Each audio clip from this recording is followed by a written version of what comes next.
করেছেন। হাদিসের মধ্যে আল্লাহ রাসূল সাল্লাল্লাহু আলাইহি ওয়াসাল্লাম বলেন, আল্লাহ তাআলা হাদিসের মধ্যে বলতেছেন, আল্লাহ রাসূলের মাধ্যমে আল্লাহ তাআলা জানায় দিয়েছেন হাদিসের মধ্যে, যারা 5 ওয়াক্ত নামাজ পড়বে, 5 ওয়াক্ত নামাজ ভালোভাবে পড়বে, আমি তাদের জিম্মাদারি নিলাম, আমি তাদেরকে জান্নাতে প্রবেশ করাবো। সুবহানাল্লাহ। বলেন, যেই উম্মতের যেই বান্দার জান্নাতের জিম্মাদারি আল্লাহ স্বয়ং নিয়ে নিছে, এই লোকের কোনো চিন্তা আছে? চিন্তা আছে?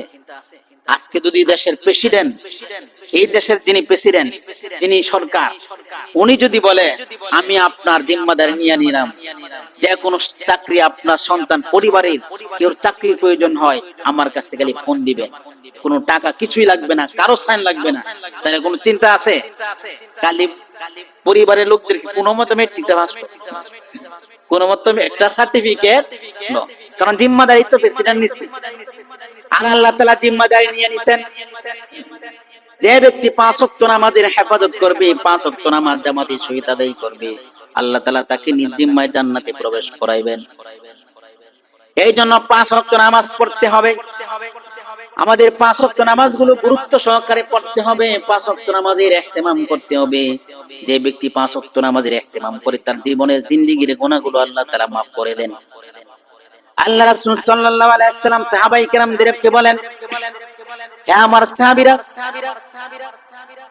5 ওয়াক্ত নামাজ যদি কোনো ব্যক্তি পড়ে, তার গুনাহগুলো কিভাবে আল্লাহ তাআলা maaf করে দিবেন? 5 ওয়াক্ত নামাজ যদি কেউ পড়ে, তার জীবনের মধ্যে কোনো গুনাহ থাকতে পারে না। আল্লাহ রাসূল দৃষ্টান্ত দিয়ে সাহাবায়ে কেরামদেরকে বলেন, মনে করো কোন একটা মানুষ কোন একটা কারখানার মধ্যে চাকরি করে, কোন একটা মিল ফ্যাক্টরির মধ্যে সে চাকরি করে, আর এই চাকরি করতে গিয়ে তার বাড়ির থেকে যখন মিল ফ্যাক্টরির মধ্যে যায়, এর মাঝখানে 4টা নদী পড়ে বা 5টা নদী পড়ে।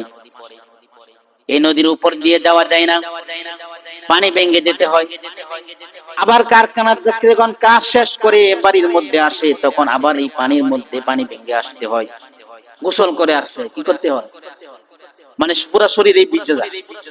5টা নহর অতিক্রম করে আসে, কোনো কুশা নাই, কোনো নৌকা নাই, কোনো পুল নাই। আল্লাহ রাসূল বলেন, হে আমার সাহাবীরা, একটা মানুষ যদি কারখানার মধ্যে কাজ করে, এই 5টা নহর অতিক্রম করে গোসল করে আসে, তার শরীরের মধ্যে কোনো ময়লা থাকতে পারে কিনা? সাহাবায়ে কেরাম বলেন, ইয়া রাসূলুল্লাহ, ইয়া হাবিবাল্লাহ, ওই মানুষটার শরীরের মধ্যে যতই কাজ করুক, কারখানার মধ্যে কাজ করার কারণে তার শরীরের মধ্যে অনেক ময়লা ছিল, কিন্তু যখন কাজ শেষ করে যখন বাড়িতে আসছে, 4-5টা নহরের মধ্যে গোসল করে বাড়িতে আসার পরে তার শরীরের মধ্যে কোনো ময়লা থাকতে পারে না। আল্লাহ রাসূল বলেন, তেমনি ভাবে একটা মানুষ যখন 5 ওয়াক্ত নামাজ পড়বে, 5 ওয়াক্ত নামাজি হবে, 5 ওয়াক্ত নামাজ পড়ার কারণে ফজরের নামাজ থেকে জোহরের নামাজের মাঝখানে তার যে সগীরা গুনাহগুলো হবে, আল্লাহ তাআলা তার সগীরা গুনাহগুলো maaf করে দিবেন। এমনি ভাবে আসরের পরে, জোহর থেকে আসর, এই নামাজগুলো যখন সে পড়বে, এর মাঝখানে যে ছোট ছোট গুনাহগুলো হবে, আল্লাহ তাআলা এই নামাজের বরকতে, নামাজের কারণে তার সগীরা গুনাহ আল্লাহ তাআলা maaf করে দিবেন। ওই 5 ওয়াক্ত নামাজ যে পড়বে প্রতিদিন দায়মি মৃত্যুর আগ পর্যন্ত, তাহলে এইভাবে যদি নামাজের মধ্যে সে দায়াম থাকে, কায়েম থাকে, তাহলে তার জীবনের সমস্ত জিন্দেগীর গুনাহগুলো আল্লাহ তাআলা maaf করে দিবেন। এই জন্য নামাজের পাবন্দি করতে হবে।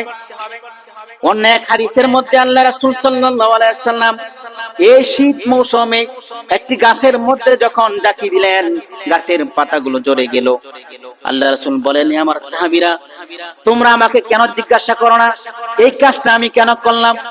সাহাবায়ে কেরাম বললেন, ইয়া রাসূলুল্লাহ, ইয়া হাবিবাল্লাহ, কেন আপনি এই কাজটা করলেন?